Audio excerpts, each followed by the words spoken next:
Hello friend, कैसे हैं आप सब लोग। आशा है सही होंगे, स्वस्थ होंगे, अच्छे होंगे। और आज जो मैं आप लोगों से कहने जा रही हूँ या बताने जा रही हूँ उसे बड़े ध्यान से सुनिएगा।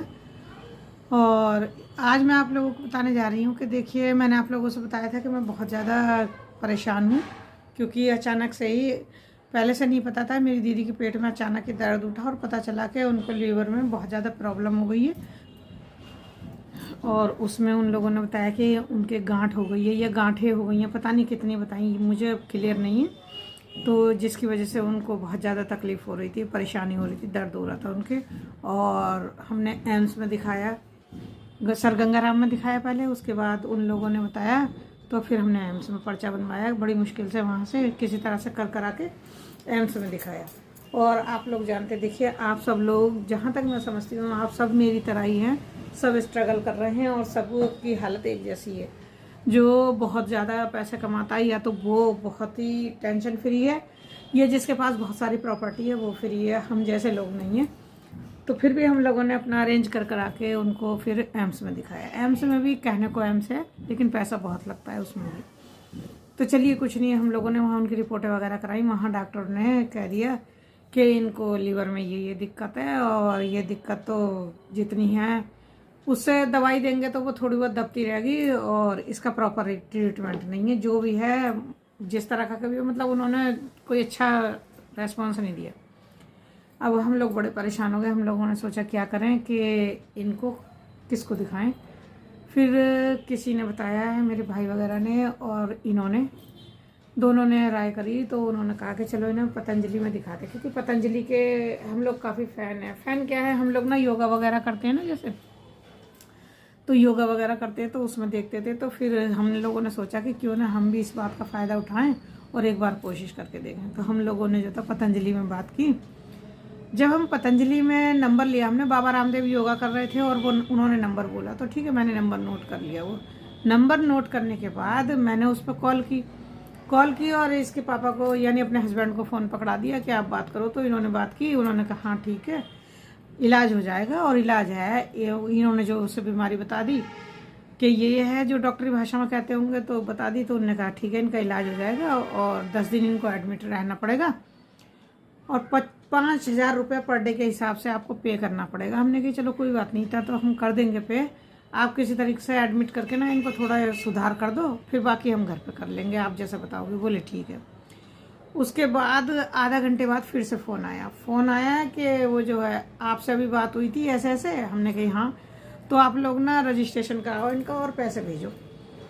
जब उनने कहा पैसे भेजो, तो हमने पूछा कि पतंजलि में पहले से पैसे जाते हैं? बोले हाँ, हाफ पेमेंट करना पड़ता है और हाफ होता है मरीज के ठीक होने के बाद। मुझे भी सही लगा, मैंने कहा हाँ चलो सही कह रहे हैं, से आपके लिए कमरा बुक हो जाएगा, सीट बुक हो जाएगी। उनका कहने का ये मतलब था। तो मैंने इनसे कही अरे करा दो जल्दी से, कभी फिर बुक हो जाए और हमें जगह ना मिले। इन्होंने जो तक कहा, अच्छा, इन्होंने मेरे भांजे से फ़ोन करके कही कि तुम जो हो पैसे लगा दो इस अकाउंट में, और ऐसे ऐसे बता रहा है, उसको पेमेंट कर दो। तो भांजे ने कही ठीक है करता हूँ। तो उसने फिर उस अकाउंट नंबर मांगा हमने, मैं भी आप लोगों को इसमें मैंने दे दिया, देखिए आप लोगों ने, पतंजलि के नाम से ही है। उस अकाउंट पे उसने फ़ोन किया, अकाउंट पर फ़ोन नहीं किया उसने, उस अकाउंट को चेक किया, देखा, और उसके बाद उसने पैसे लगाने के लिए वो पीएनबी बैंक में गया। बैंक में गया जब वो, तो उसने पूछा बैंक वालों से कि किसी तरीके से रिक्वेस्ट की कि ये बता दीजिए ये अकाउंट किसका है, ये देखने के लिए कि ये पतंजलि का है या नहीं है। अचानक उसके दिमाग में आया कि कहीं फ्रॉड तो नहीं है। अब वहाँ पता चला वो किसी मोहम्मद अरमान के नाम से ना, मोहम्मद अरमान ये नाम था, वो अकाउंट था, जो अकाउंट होल्डर था उसका नाम था मोहम्मद अरमान। अब वो चौंक गया कि पतंजलि में तो ये अकाउंट नंबर नहीं हो सकता, वहाँ तो होगा तो हिंदू होगा, मोहम्मदन नहीं होगा। उसने मुझे फ़ोन करके बताया, मैंने इन्हें बताया। फिर हम लोगों ने दोबारा से वहाँ पे उसी नंबर पे फिर बात की। उन्होंने हमारी बात सुन के ये कहा कि नहीं, कोई आपको बरगला रहा है, ये सब गलत है, ऐसा कुछ नहीं है, कोई फ्रॉड नहीं होता। और आपको अगर शक है, वो हमारा नौकर है, पतंजलि में नौकरी करता है, मैं आपको दूसरा नंबर देता। उनने फिर कैनरा बैंक का नंबर दे दिया। ठीक है, कैनरा बैंक का जो नंबर दिया, तो वो इन्होंने चेक करवाया, और लेकिन उसके बाद इन्होंने मना कर दिया मेरे भांजे से ना, आदि से मना कर दिया कि आप ना इस पर पेमेंट मत करो, हम लोग वहीं जाकर देखेंगे, उसके बाद ही पैसे देंगे। हमारे दिमाग में थोड़ा यह है, इनका माथा ठनका और मेरे भांजे का माथा ठनका के शायद ही 420 ना हो, जो पहले ही पैसे जमा करा रहे हैं वहाँ पहुँचने से पहले। तो फिर जो था, लेकिन वो सब कुछ कागज़ देख रहे हैं, यूट्यूब पे उसका चैनल देख रहे हैं, तो सब कुछ ना पतंजलि का आ रहा है। तो फिर उसके बाद जो था हमने पैसे जमा नहीं करे।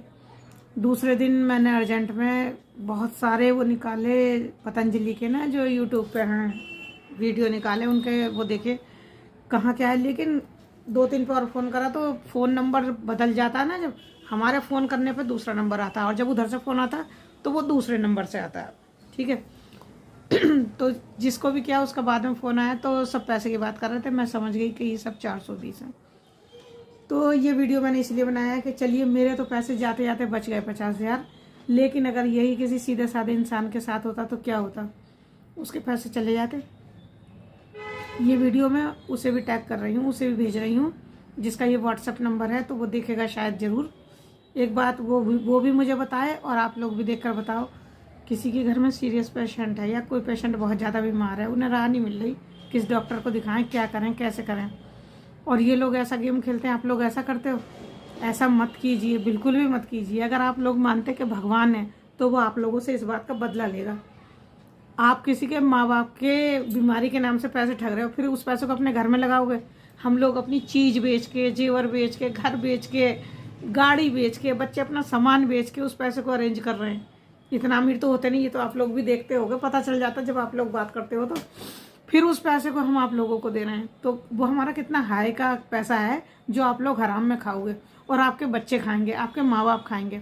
वो बीवी, वो बहन, वो माँ मुझे आज इस बात का जवाब दे कि क्या आप लोग ये चाहते हैं कि आपका बेटा, आपका भाई, आपका हस्बैंड हराम की कमाई लाए, जो आपके बच्चों पे पड़े, जो आपके माँ बाप पे पड़े, जो आपके बहन भाइयों पे पड़े। मुझे बहुत बुरा लगा है ये।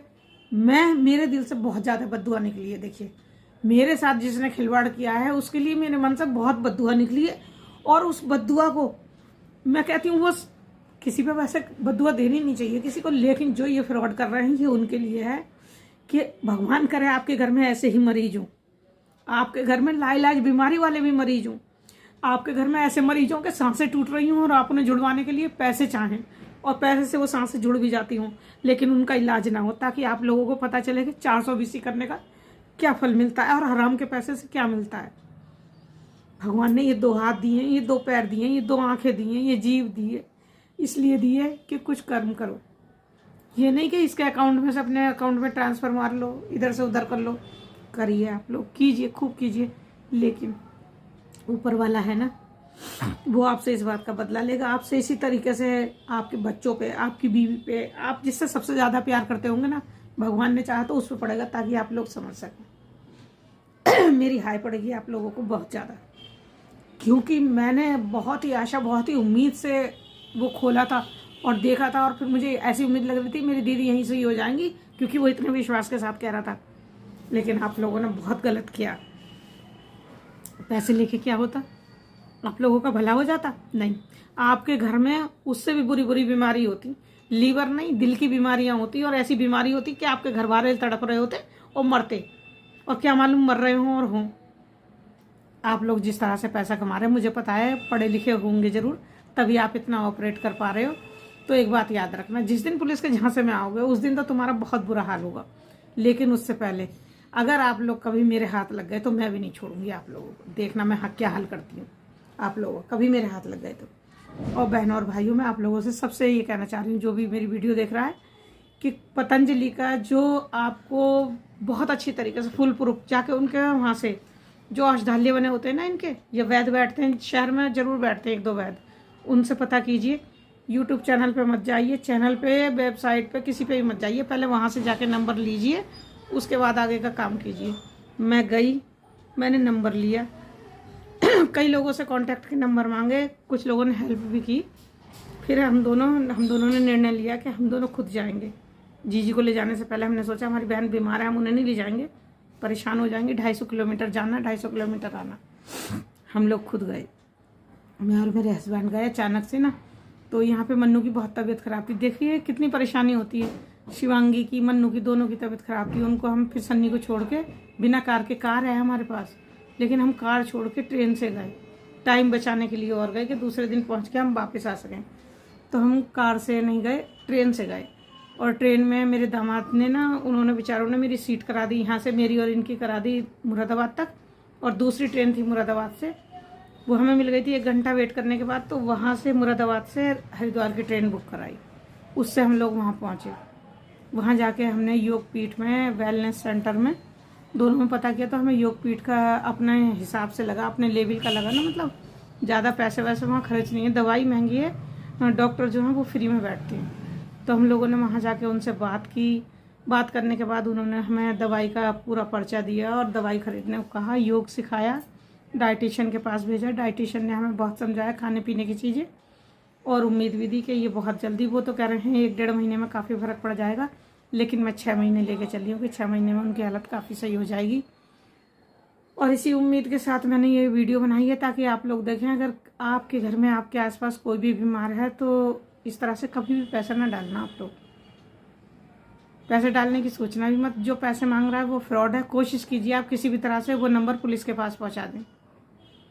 मैंने भी बहुत कोशिश की और मैं इस वीडियो को भी मैंने टैग कर दिया है पुलिस महानिरीक्षक को यहाँ पर, और मैंने पतंजलि को भी कर दिया, लेकिन पतंजलि का कहना है कि एक नहीं हज़ारों फ्रॉडी हैं, तो हम कहाँ तक कार्रवाई करेंगे, इसलिए वो लोग कोई कार्रवाई नहीं करेंगे। जो कार्रवाई करनी है वो साइबर क्राइम वाले जो होते हैं ना, वो करते हैं। तो मेरी अगर ये वीडियो देख रहा है कोई जो इस बारे में जानकारी रखता है, या तो मुझे रास्ता बताया कि मैं किस तरीके से इन लोगों पे ना, मैंने इनका देखो अकाउंट नंबर दिखा रही हूँ आप लोगों को, और जो इन्होंने बात की थी उसके मैंने कई सीन लेके इसमें लगाए हैं, आप लोग देखना। ज़्यादा मुझे नहीं आता है क्योंकि मेरे हस्बैंड तो कह रहे हैं कि छोड़ो इस चीज़ को, ख़त्म करो, अभी हम परेशानी से जूझ रहे हैं, उसको देखो मत, चक्कर में पड़ो। लेकिन मैंने सोचा थोड़ा सबक सिखाना चाहिए, शायद ये वीडियो या इन लोगों का ये जो अकाउंट वगैरह है किसी और के हाथ लगे और वो कोई इसके बारे में कुछ कर पाए, इसलिए मैं दे रही हूँ। आप लोग देखना भी, और देख के इसको आगे ज़्यादा से ज़्यादा इस वीडियो को शेयर करना। इसलिए नहीं कि ये मेरी वीडियो है, इसलिए कि ये एक धोखेबाजी से बचने के लिए है, और कैसे कैसे धोखेबाज हैं जिनका मैं नाम पता भी दे रही हूँ अभी आपको, अभी दिखाती हूँ आपको। तो ये देखिए, ये पतंजलि का ही इन्होंने सब कुछ लगा रखा है, और ये इन्होंने भेजा था हमारे पास। तो मैंने इनके स्क्रीनशॉट लिए थे, ज़्यादा तो मैं जानती नहीं हूँ, मैंने स्क्रीनशॉट लेके आप लोगों को शेयर कर दिए हैं। जो आप देख रहे हो अकाउंट नंबर तक दे रखा है 420 ने, तो ये अकाउंट नंबर है। और हम पूछ रहे थे तो वो हमें ये सब कुछ फॉरवर्ड कर रहे थे, और हमसे ना हमारा क्या बोलते हैं उसको, आधार वगैरह की ना कॉपी भी ले ली थी इसने। तो ये सब कागज़ उसने मांगे थे, हमने सेंड कर दिए थे, और वो हमें बता रहा था किस तरीके से। और ये नंबर है, ये जो फ़ोन नंबर आ रहा है, इस फ़ोन नंबर पे बात हुई थी। ये सब कुछ लिखा हुआ जो आप देख रहे हैं ना, ये सब कुछ आया। तो देखा आप लोगों ने, यही सब कुछ हुआ है। और उसके बाद फिर हम लोग ना हरिद्वार चले गए थे, वो मैं अगली वीडियो में शेयर कर रही हूँ, आप लोग देखिएगा। तो चलिए मिलते हैं अगले ब्लॉग में, तब तक के लिए टेक केयर, अपना ख्याल रखिए और अपनों का भी ख्याल रखिए। और अगर थोड़ी सी भी तबीयत ख़राब लगे या कहीं शरीर में कुछ ऐसा हो कि जो सही नहीं है, तो आप लोग फ़ौरन डॉक्टर की राय लीजिए। या आपके आसपास अगर आयुर्वेदाचार्य हैं, आयुर्वेद है या होम्योपैथिक है, तो आप प्लीज़ उनके पास जाइए, अंग्रेज़ी पे मत भागिए। मुझे तो कुछ सही हिसाब नहीं लगा। देखिए अंग्रेज़ी दवाइयाँ हमेशा दबाती हैं दर्द को। कबाड़ी और वो आ गए सामान बेचने वाले। तो अंग्रेज़ी तो दबाती है, लेकिन आयुर्वेद और होम्योपैथिक जो है उसको निकालता है शरीर में से। तो इसलिए मैं ज़्यादा आप लोगों को वो करती हूँ, क्योंकि आप लोगों को पता है मैं तो खुद होम्योपैथिक की बहुत बड़ी फ़ैन हूँ, और होम्योपैथिक से ही ज़्यादातर सबका इलाज करती हूँ अपने घर में। जब कोई इमरजेंसी होती तो होम्योपैथिक भी कहती है कि डॉक्टर के पास जाओ, दर्द है, बहुत ज़्यादा दर्द हो रहा है, उसकी दवाई लो। लेकिन उस रोग को, जिस वजह से दर्द हो रहा है, उस रोग को दूर करना है, तो उसके लिए आप लोग क्या कीजिए कि होम्योपैथिक या आयुर्वेदिक का सहारा लीजिए। तो चलिए मिलते हैं अगले ब्लॉग में, तब तक के लिए टेक केयर, अपना ख्याल रखिए और अपनों का भी इसी तरह से ख्याल रखिए, और हंसते मुस्कुराते रहिए। चलिए मिलते हैं अगले ब्लॉग में।